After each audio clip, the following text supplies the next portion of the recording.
Bom dia a todas e todos, bom dia para quem está assistindo a gente pela TV UFMA no Maranhão e pela Pop TV em Sobradinho e Porto Alegre. Sejam muito bem-vindos e bem-vindas ao nosso Mercado de Investimentos. Hoje é dia de falar com o que mexe com o nosso bolso, então vamos falar da prévia da inflação que saiu. Então a gente vai trazer esses pontos para vocês, a gente vai falar de índice de confiança do consumidor, vamos falar de uma rede de lojinhas aí, de mercadinhos, lojinhas de conveniência também aqui no programa, então vamos falar dessa precarização do trabalho. Mas antes de tudo isso, eu também vou dar bom dia para quem foi chamado de Faria Limer no Twitter. Será que isso inclui dar bom dia para o André? Vamos descobrir. Bom dia, Débora. Bom dia, nossos telespectadores. Até o nosso querido calvo comunista aí que colocou a nossa cabeça aí como Faria Limer.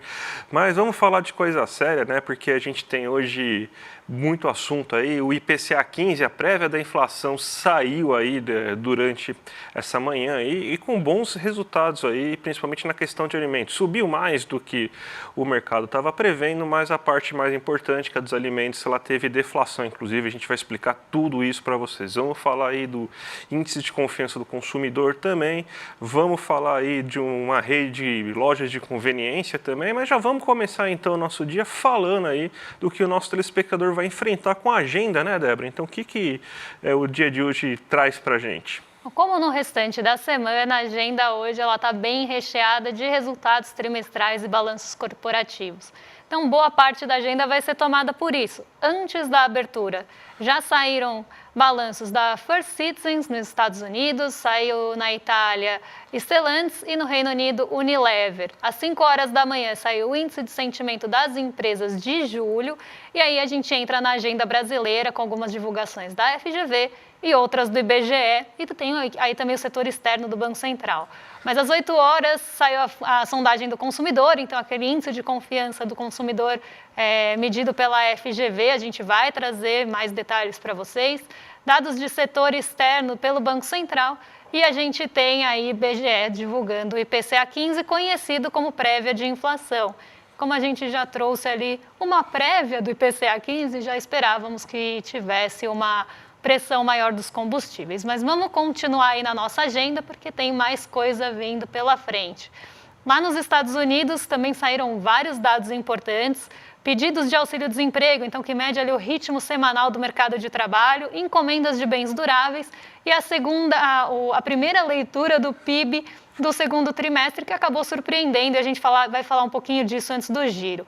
Saíram também os índices e núcleos, né, do PCI, mas daquela leitura trimestral. Amanhã sai o índice mensal, e essa leitura mensal é muito utilizada pelo Banco Central dos Estados Unidos para decidir juros. Então, esse dado também ficou bem na centralidade. Em seguida, a gente tem uma agenda mais voltada para presidentes do Banco Central Europeu participando de uma cúpula, e a gente começa a ter os balanços depois do fechamento. Então, a gente tem Enel na Itália, Air France na França, Vivendi na França, Renault na França e no Reino Unido, Anglo American. E a gente tem também o G20 aí acontecendo aqui no Brasil, no Rio de Janeiro, aí durante o dia. Então, uma agenda bem voltada para balanços trimestrais, com dados de peso nos Estados Unidos, e aqui a estrela do dia é a prévia da inflação. Vamos agora já passar para o nosso giro aí de bolsas aí pelo mundo aí, porque parece que teve decepção aí em relação às empresas de tecnologia, derrubando as bolsas aí pelo mundo. E a Ásia sofreu bastante com isso amanhã, né?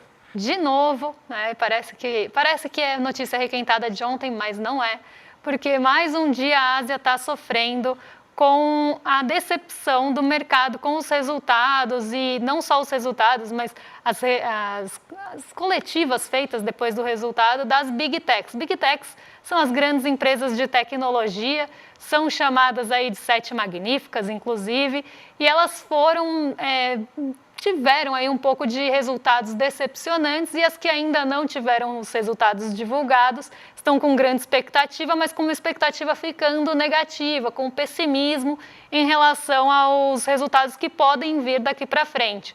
E isso acabou impactando a Ásia. A gente sabe que a Ásia, nas suas bolsas, tem um peso grande das ações de tecnologia, e o Nikkei 225, assim como ontem, ele foi ali o maior destaque negativo na Ásia, porque ontem a Nasdaq e o S&P caíram muito, foram para os piores patamares ali, pensando em queda diária, né? Então intraday que a gente chama, foi o maior resultado da Nasdaq desde o fim de 2022. Então, um resultado bem ruim para a Nasdaq depois dessa decepção, dessa frustração do mercado com o setor de tecnologia, e isso chegou à Ásia justamente pelo peso que essas empresas têm ali nos índices do continente asiático.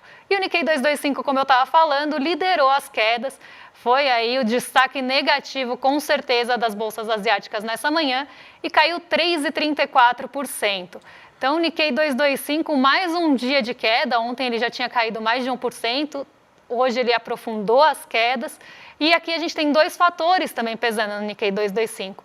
Uma delas é aquela possibilidade da alta dos juros acontecer no Japão pela segunda vez em muitos anos. E a outra ponta foi a possível intervenção no iene, que vem se enfraquecendo muito. E aí o mercado acredita que o governo vai acabar mexendo com o iene. A gente sabe que muitas das empresas ali das japonesas trabalham com exportação, elas também têm um grande peso na bolsa, e isso acabou levando o Nikkei 225 para o pior desempenho entre as bolsas ou os índices do continente asiático nessa manhã. Mas vamos voar aqui para o nosso Brasil, porque hoje tem IPCA 15, prévia de inflação, dia de saber o que mexe com o nosso bolso. E o André vai contar um pouquinho para a gente como é que foi esse comportamento da prévia da inflação hoje, André. Sim, Débora, vamos lá, porque primeira coisa é que veio um pouquinho acima do que o mercado estava esperando. O mercado esperava uma prévia da inflação IPCA 15 0,23 e teve uma inflação de 0,30, muito puxada aí pelo setor de transportes, os combustíveis veiculares e a passagem aérea, que subiu quase 20%. Então, foi no setor de transportes que a gente teve essa alta concentrada, o setor que mais pressionou a inflação. Mas a gente tem boas notícias aí, porque a gente teve a primeira deflação registrada de alimentos em muito tempo. A gente tem uma queda aí de 0,44% no geral do setor de alimentação e bebidas. Então, a gente já teve uma desaceleração no último mês do setor de alimentos e agora essa desaceleração aumenta ainda mais com uma deflação observada. A gente fez até uma arte aqui para vocês verem, né, ó, que o que caiu, que subiu o arroz ainda, reflexo do Rio Grande do Sul, você teve uma alta de 0,31, farinha de trigo, o Rio Grande do Sul também produz bastante trigo, 1,45%, a batata 1,12% também, a batata estava subindo acima de 8%, 7%, amenizou também um pouco essa alta, o leite 2,52%, mas o resto dos alimentos a gente tem uma queda bem expressiva, feijão com uma queda de 3,59%, a gente tem o tomate com uma queda de quase 18%, cebola quase 8%, cenoura 21,3%, hortaliças 2,9%, frutas 2,88%, carne caiu, aves e ovos também caíram 0,47%, só que foram nos bens energéticos que a gente teve os problemas desse mês aí. Já falei da passagem aérea, que subiu quase 20%, mas também aqueles bens que a classe média, classe C, D e E também utilizam muito, que, por exemplo, o gás de botijão aí, você teve a queda, mas energia elétrica, por exemplo, subiu 1,2%. A gasolina subiu 1,43%, lembrando que a gente teve reajuste de preço de combustíveis pela Petrobras depois de muito tempo no começo desse mês. Etanol também subiu 1,78%, diesel subiu 0,09% e a passagem aérea 19,21%. Então, a gente teve os combustíveis pressionando a inflação nesse mês, porém, o que a gente vê aí é que os alimentos começam a finalmente dar uma trégua. Isso aí é o mais importante, porque o que estava mais pesando na inflação é justamente os alimentos. Os combustíveis estão pressionando um pouco agora, mas é melhor uma pressão dos combustíveis do que dos alimentos. Os alimentos, que é o mais preocupante aí nesse momento, era a questão mais importante econômica. Então, com um clima melhor, a gente consegue ter melhores produções aí, melhor oferta de hortaliças, frutas, leguminosas, os hortifruti granjeiros aí, e basicamente o que ainda está aumentando de alimentos é reflexo do Rio Grande do Sul. Então, essa melhora de clima entrando no inverno, a gente não está no inverno assim rigoroso, né? A gente está no inverno bem ameno, vamos falar a verdade, só que está melhor do que aquelas ondas de calor aí que prejudicaram muito as plantações aí nesse começo de ano, né, Débora? E a gente tem um ponto aqui que eu acho que vale a pena a gente falar. A gente já tinha até alertado para isso quando a gente fez a leitura do IPCA cheio e até outras prévias que vieram acontecendo, a gente já tinha alertado. E quando a gente falou dos combustíveis também, né? Na verdade, quando a gente falou dos combustíveis, a gente falou disso. Que provavelmente já ia aparecer no IPCA 15, porque foi lá no comecinho do mês. E o IPCA 15, né, que é essa prévia de inflação, pega os 15 últimos dias de um mês e os 15 primeiros dias do outro. Por isso que ele é conhecido como essa prévia de inflação, porque ele já traz os primeiros 15 dias do mês de julho na medição. E aqui uma boa notícia para as faixas de rendas mais baixas, porque os alimentos eles pesam mais, né, nesse bolso do trabalhador de renda menor. Então, aqui um alívio para o bolso do trabalhador brasileiro, mas os combustíveis pressionando, mas aqui até se a gente for pegar o diesel, ele andou praticamente de lado, e o diesel tem um potencial maior até de afetar outros produtos em cadeia, pensando em fretes ou outros pontos. Então, aqui dos combustíveis também que subiram, né, dos combustíveis que subiram os males, o menor aí. Mas, André, conta pra gente como é que se comportaram os grupos da inflação nesse mês? O que está pesando aí no bolso? A gente tem boas notícias aí, até pedi para o pessoal colocar o outro gráfico aqui de inflação, né, que mostra o açougue, a feira. A gente teve uma queda muito grande na feira, 6,82% de queda mensal, então a feira ficou mais de 6%, quase 7%. Mais barato até o dia 15 de julho aí, se a gente pegar em comparação com o último mês. Então, o acumulado que já estava passando dos 20, agora está em 14,55. Está alto o acumulado ainda. Teve uma grande alta de preço de alimentos, mas essa queda aí já tirou um pouco aí o peso aí, pelo menos nesse mês aí, aliviou um pouco a feira aí do brasileiro.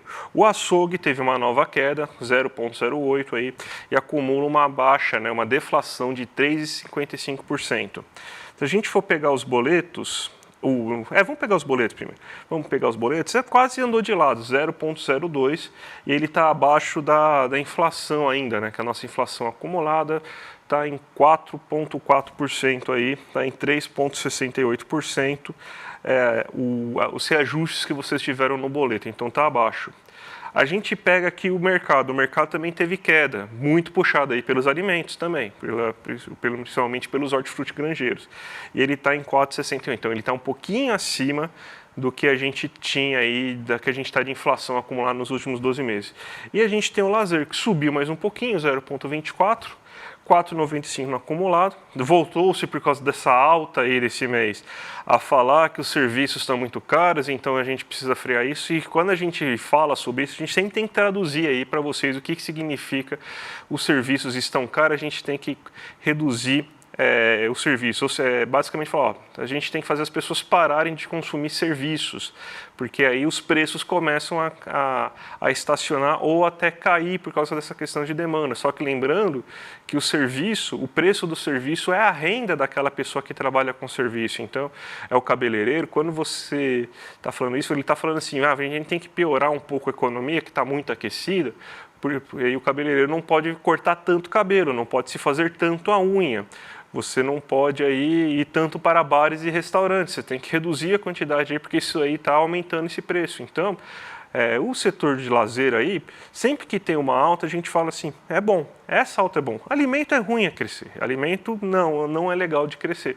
Mas o lazer é interessante justamente porque significa a renda das pessoas que trabalham com isso. É um setor que ainda tem uma renda, um pagamento da renda muito abaixo, por exemplo, dos demais setores. Então, é isso que a gente está falando aí quando tem a questão do lazer. Então, as críticas que estão falando hoje é que tem que frear um pouco essa questão da alta dos serviços. É basicamente isso. Para você que trabalha com serviço, ele está querendo assim, você tem que parar de ganhar dinheiro. É basicamente isso que ele está falando, né, Débora? E, André, eu vou até pegar um gancho aqui para responder alguma dúvida recorrente que apareceu aqui no nosso chat. Eu acho que vale a pena explicar. As pessoas estão falando, mas como é que vocês estão falando que os alimentos caíram? Né? Isso não pode ser, porque está tudo caro. Então, esse foi um comentário bem recorrente aqui. Então, só para explicar um pouco, para vocês entenderem. O IPCA, primeiro que ele é uma medição macroeconômica. Então, a gente está vendo a movimentação dos preços num país. E a gente tem capitais com seus pesos, a gente tem os itens com os seus pesos, né? E a gente pode pensar, tem coisas ali na cesta de consumo do IPCA que pode não ser do seu dia a dia, mas pode ser do dia a dia de uma outra região brasileira, inclusive. Se essa é a melhor forma, se a cesta está super atualizada, essa é uma outra discussão. Mas o que a gente tem que pensar é que, às vezes, a inflação que a gente sente no nosso bolso não é a que aparece no IPCA, porque o IPCA ele tem pesos e medidas ali para cada um dos itens. Esse é um primeiro ponto, e é uma medição geral do Brasil. Então, a gente tem uma ponderação para chegar nessa medição. E o caso dos alimentos, a gente tem que pensar IPCA 15 contra o IPCA 15 aqui, no caso a gente está falando do acumulado em 12 meses no mensal, mas se a gente está pensando na variação mensal é em relação ao mês passado. O que isso quer dizer? Que o alimento super barateou de um mês para o outro? Não, mas ele teve aquela variação de preço entre um mês e outro. É isso que a gente tem que, às vezes, explicar, porque senão começa a criar aquela coisa de IPCA não é verdade, ou o IBGE não traz dados verdadeiros. Não é isso. É porque é uma variação de preço, então variou de uma forma negativa em relação ao preço que estava do mês passado. Sempre ligar a inflação à variação de preço, e não se aquele preço está alto ou baixo, porque ele pode ter sofrido uma série de variações positivas, ter chegado a um preço mais alto e agora ele está sofrendo uma variação negativa, mas isso não quer dizer que barateou totalmente o produto, mas sim que ele variou de preço. Acho isso importante de explicar, né, André? Ah, sim, não existe, gente, o IPCA do André, o IPCA da Débora, não existe, infelizmente, não dá para a gente fazer o cálculo da nossa cesta individual de bens de consumo, até dá, mas assim, daria muito trabalho. Aí fala assim, a inflação para mim esse mês foi tanto, para a Débora foi tanto. Não é possível a gente fazer isso. Então, a gente uma medida, uma média geral, tá bom, gente? E, Débora, a gente teve também o índice de confiança do consumidor, né? Você teve um aumento em relação a isso, né? Que nem eu falo sempre, né? Quem diria que aumentar a renda e dar dinheiro para as pessoas ia fazer com que a economia melhorasse, né? Pois é, quem poderia imaginar? Isso apareceu, não estamos imaginando, não estamos supondo, isso apareceu inclusive na sondagem da CNC. A sondagem da CNC, só para deixar todo mundo aqui na mesma página, ela sai em julho, mas ela é referente a junho. Então ela estava mostrando uma queda ali na confiança do consumidor ou na intenção de consumo do mês de junho. Aqui a gente está falando da FGV e a intenção, na verdade, o índice de confiança do consumidor já de julho. Então, vamos ver como é que foi esse comportamento do índice de confiança do consumidor e da onde veio a possível ou não melhora de comportamento da curva aqui. Então, a gente tem a confiança do consumidor, que é o índice que a gente fala que é cheio, e ele é composto por outros dois índices de confiança, o das expectativas e o da análise de situação atual. O da CNC, que a gente já trouxe para vocês, já traz outros pontos, mostra meu emprego, como é que estou vendo o emprego, como é que estou vendo a renda, tudo isso é decomposto lá, que é uma forma mais simples, pelo menos no que a gente está trazendo para vocês. Então, o índice de expectativa sai de 106,4 em julho de 2023, fica ali entre altos e baixos e agora vai para 101,1. Ele está menor do que o ano passado, então se a gente vê as expectativas para o futuro em julho de 2024, estão menores do que estavam ali em julho de 2023, mas a gente vê um salto aí pelo menos de maio em diante, porque ela vinha caindo e agora ela está se recuperando. Então, em junho a gente já vê uma recuperação e julho uma recuperação melhor ainda.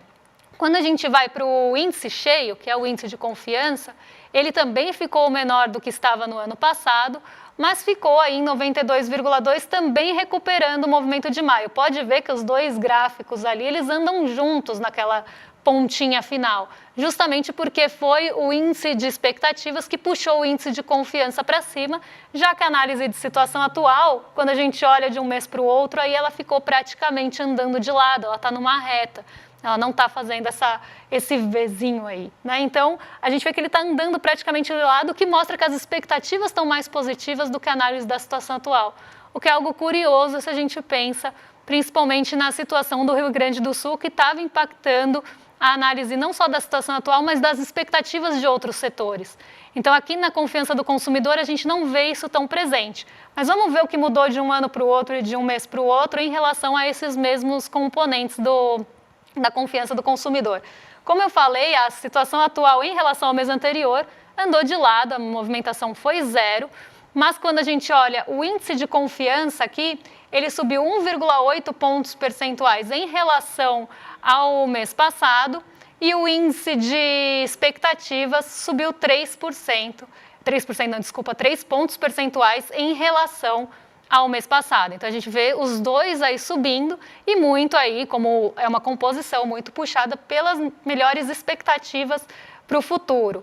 Quando a gente olha em relação ao ano anterior, a gente vê que os índices eles recuaram, mas a situação atual melhorou. Então, a análise da situação atual está melhor do que estava em julho de 2023, mas a gente tem uma deterioração das expectativas, o que acabou puxando na média para baixo o nosso índice de confiança cheio. E a gente pode ver como é que as faixas de renda também se comportaram em relação à confiança do consumidor. E aí a gente tem alguns pontos importantes. Ela melhorou aí em relação ao mês passado. Nas faixas menores de renda, inclusive, quando a gente olha entre R$ 2.100 e R$ 4.800, nessa faixa de renda, a gente teve um salto grande aí de 5,2 pontos percentuais, então esse é o consumidor que está mais confiante entre todos. E nas faixas médias ali, 4.800 e 9.600, a gente tem uma queda na confiança do consumidor. Então isso mostra que o maior impacto da confiança do consumidor está vindo dessas duas faixas de renda, das duas menores faixas de renda. E aí não à toa, né, não é coisa que a gente inventa e conta para vocês, que aumentar, por exemplo, política de valorização do salário mínimo, aumentar a renda ou ter uma difusão melhor de emprego, acaba melhorando a confiança do consumidor, porque ele vai tendo uma análise melhor do seu emprego ou da sua renda, ele vai se sentir mais confiante para comprar. Quem diria, né? Dar dinheiro aí para o pessoal salariado aí de menor renda. E desde 36 o Keynes já falava isso, né? Parece que a ideia ainda está válida, né? Débora, vamos deixar o Osho para amanhã aí, que a gente ia falar do Osho, no mercadinho aí, toda essa situação aí, que saiu uma notícia interessante aí, até para quem quiser já antecipar para ver lá no ICL Notícias essa notícia, mas a gente tem que falar ainda de mercado, dados dos Estados Unidos, é o PIB dos Estados Unidos, então isso aí é mais relevante aí para o dia de hoje, porque está mexendo com a bolsa isso, né? Está mexendo e ele surpreendeu, inclusive, o crescimento dos Estados Unidos acabou surpreendendo, não era esperado um crescimento nesse segundo trimestre. Claro, aqui é a primeira leitura do segundo trimestre, então é quase uma leitura preliminar, mas surpreendeu bastante, porque a projeção era de 2% de crescimento na taxa anualizada nesse trimestre. O crescimento foi de 2,80%, então surpreendeu para cima, foi acima do que o mercado esperava. E no trimestre passado, a gente já tinha visto isso acontecer também, mas tinha sido numa magnitude muito menor. Então, o PIB ficou em 1,40%, a expectativa era de 3,20%. E isso tinha potencial, inclusive, de mexer com as expectativas para os juros futuros. Porque nos Estados Unidos, né, a gente tinha ali a projeção de 2%, e a projeção de 2% já contava com uma desaceleração ali em relação ao outro trimestre, né, se a gente pega o segundo trimestre de 2023, já contava ali com uma projeção de desaceleração em relação ao trimestre do ano passado, vamos pensar assim. Mas isso não aconteceu, e não aconteceu na magnitude que se esperava, né? Então ela veio não só acelerando, mas muito acima da projeção.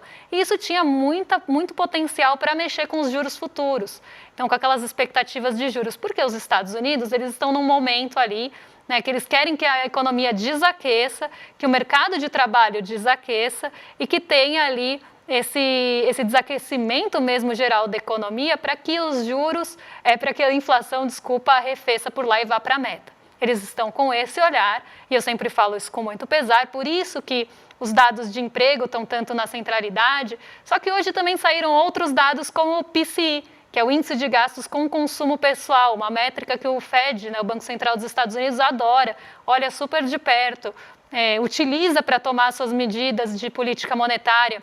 Então, o PCI acabou não surpreendendo ali de forma negativa, apesar da primeira leitura do PIB vir um pouco mais acelerado. E isso deu um fôlego para as treasuries arrefecerem. Treasuries são os títulos de dívida dos Estados Unidos, que a gente chama aqui de treasury de 10 anos, mas nada mais é do que o rendimento desses títulos para 10 anos. Então, como se fosse o nosso pré-fixado aqui, numa analogia só para vocês entenderem. Então, a gente tem essa construção no dia de hoje, mas muita expectativa para amanhã, porque a leitura do PCI, né, desse índice de gastos com consumo que foi feita hoje, é a trimestral. Mas a que o Fed, o Banco Central dos Estados Unidos, gosta de verdade é a que sai amanhã. E essa tem também bastante potencial, caso venha ali fora da expectativa de mexer com os juros ou com a probabilidade do Fed cortar os juros em setembro. Então, vamos colocar aí na tela como é que está o mercado, porque vocês vão ver hoje tudo no vermelho. Então, vamos lá. Vamos explicar o que está acontecendo. As treasuries de 10 anos estão arrefecendo, como eu já expliquei o motivo, e o DI futuro está andando ali de lado no 0 a 0. Então, o nosso DI futuro ainda não respondeu a essa queda das treasuries, ele está praticamente lateralizado, e isso vem muito desse olhar para o fiscal, que o mercado está colocando um peso gigantesco, pelo menos nessas últimas 2 semanas. O dólar está caindo hoje, então cai 0,13%, respondendo já à queda das treasuries. Então, se a gente tem uma queda nas expectativas dos juros dos Estados Unidos, isso faz com que saia recurso ali dos Estados Unidos e comece a ter uma busca por mercados emergentes. Isso enfraquece o dólar em relação às moedas emergentes, mas também pode enfraquecer o dólar em relação aos pares, que é esse segundo índice de dólar que a gente vê aqui, o DXY, que é uma cesta composta ali por 6 pares do dólar, e ele também arrefece, mas muito menos do que o dólar frente ao real. E por que isso está acontecendo? Porque o real ele acabou se desvalorizando bastante nos últimos tempos, e aí ele tem um potencial de ajuste maior também, quando é para ir para o terreno negativo. Hoje a gente não conta com o petróleo Brent de novo. Ontem a gente estava com o petróleo Brent no negativo na abertura, para quem lembra, mas depois ele virou para o positivo e eu tinha avisado vocês que isso podia acontecer, porque iam sair estoques de petróleo nos Estados Unidos e eles eram bem abaixo ali do esperado. Então, isso acabou concretizando essa possibilidade, inclusive veio muito abaixo do que se esperava, então surpreendeu de uma forma negativa. Isso fez com que o petróleo subisse ontem do meio para o fim da tarde. Só que hoje ele está sofrendo ajuste, ele voltou a cair. E ninguém está positivo em Nova York. Nasdaq continua ali aprofundando as perdas e o S&P também numa menor magnitude, justamente por aquele fator das Big Techs que a gente já comentou. E nosso Ibovespa, sem ali muito apoio das commodities, então nem minério de ferro, nem petróleo Brent hoje reforçam o Ibovespa. E em um dia que o IPCA veio levemente acima do que o mercado esperava, o Ibovespa está sofrendo ajuste e não vai me surpreender se o DI futuro acabar indo para o terreno positivo em algum momento hoje, justamente respondendo à inflação, pelo que o André falou, vão começar a pressionar porque os serviços ficaram altos, só 2 setores caíram, enfim, o mercado vai começar a ter esse olhar que vamos esmagar então o setor de serviços para baixar a inflação, e isso é feito por meio de expectativas e pressões nos juros. Débora, você sabe aí que aquele Despertar Empreendedor foi um verdadeiro sucesso aí, né? Então a gente vai fazer, então, graças a isso aí, vamos abrir a segunda turma aí do Empreendedor Mestre, gente. Hackeando o Sistema, a aula mais subversiva que o Eduardo Moreira vai fazer sobre negócios.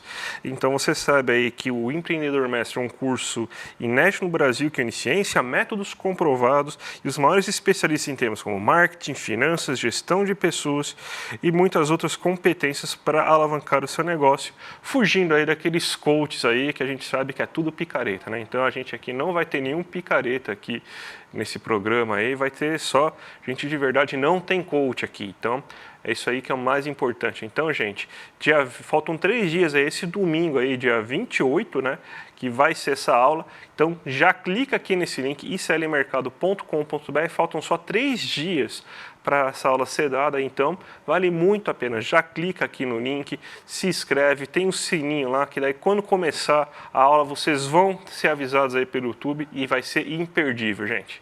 E agora vocês ficam aí na sequência com o Rolê CL. Hoje eu prometo não invadir o estúdio de lá. Vocês estão em excelente companhia com o William Deluca e o Guga Noblar. E amanhã a gente está de volta com as principais notícias e amanhã a gente cumpre a dívida e fala aí da rede de mercados e de conveniência para vocês. Um beijão e até amanhã. Até amanhã, gente. Tchau, tchau. Imagina só aprender marketing digital com Rafael Donatiello, CEO do Instituto Conhecimento Liberta. Aprender liderança com João Paulo Pacífico, CEO da Gaia.